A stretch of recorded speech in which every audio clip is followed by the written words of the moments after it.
was so excited because they found the heartbeat right away. The lady doing the ultrasound was very, very quiet and told us that our child had anencephaly and was going to die. Your child has a condition called anencephaly. It never developed the top part of its skull or all of its brain. As soon as they flipped back on the ultrasound picture, I saw it. There was just kind of nothing. It just went black.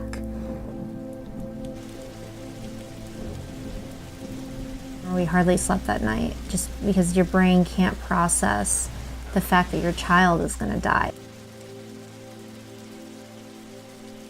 Because Amalya's life was going to be so short, it was important that we very quickly develop this lasting legacy, making the most out of his life, but also wanting to make the most out of his death and wanting his, life and death to have a huge impact on others. We decided that we wanted to participate in donation. Do you remember making all those phone calls? Yeah, hospitals, universities, everybody told us no. I decided to make one last-ditch phone call. I had gotten online and looked at the place that Life Connections was trying to do the donation for research through. IIM explained the situation again, fully expecting to be completely disappointed, just like every other phone call. And then I got that call back at noon and found out that we were going to be able to donate whole body and liver and pancreas. We finally, after this huge struggle, we had our miracle happen and we're going to be able to donate.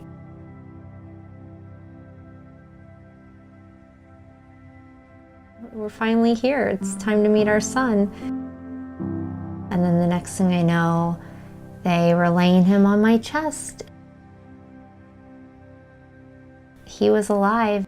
I know I just looked at you and said, he's so precious. I wasn't expecting him to be this precious. Kissing his little nose and holding his little hand. And he was so tiny. I got to talk with him and tell him how much we loved him and how proud we were. One of the few milestones you get is actually getting to say goodbye to them, which may sound sad, but it's just part of our reality. And so I think it was just important for me that I got to hold him as he left us.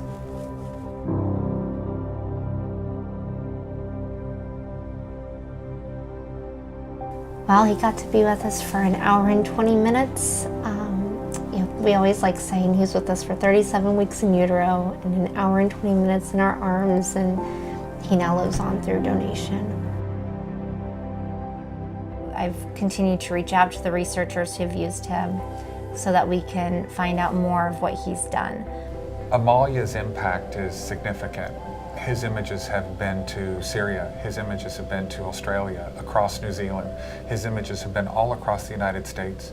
They're available to emergency medicine practitioners of all levels. Amalya makes a daily impact. Research in type 1 diabetes is dependent on examination of organs and tissues from individuals like Amalya. I think their gift, providing his organs for type 1 diabetes research, are going to have a tremendous impact one day when we do find a cure for type 1 diabetes. We don't know how many lives he's saved, but he may help steer or change the course of medical history in some small way. His gift is what I hope will be a catalyst to others understanding how much of an impact not only did he make, but that they could make if we received others. At the end of the day, myself and many others really want to say thank you.